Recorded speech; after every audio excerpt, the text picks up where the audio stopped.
Venim a buscar el cotxe. Hola, hem obert ja el cotxe, ens trobem que el cotxe encara no està carregat del tot.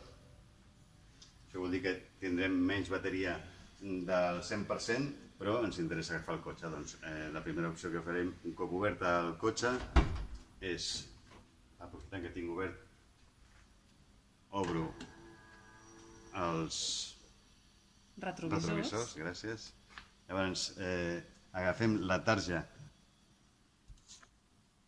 del pàrquing, no l'altra que és del carregador de carregadors públics, i amb aquesta tarja desactivarem el sistema de càrrega del pàrquing.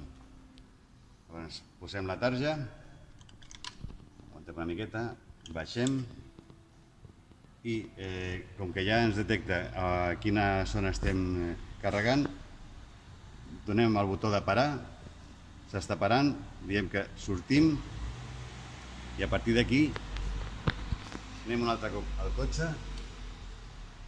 Important deixar la tarja al seu lloc i pujar perquè ningú es foti un cop de cap.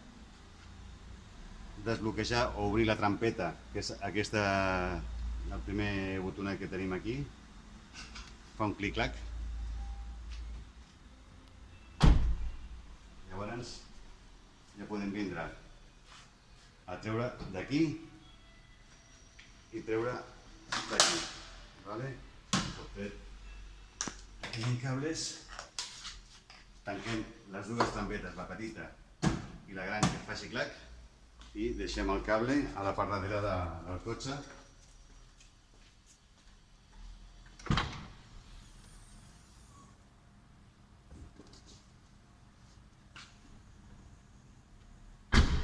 I ja està. A diferència de que el cotxe estigués 100% carregat, no caldria desactivar la centraleta d'aquí del pàrquing. Simplement faríem la part de donar-li el botonet del costat del volant perquè ens obrís la trampeta i fer la desconnexió de cables. I ja està tot.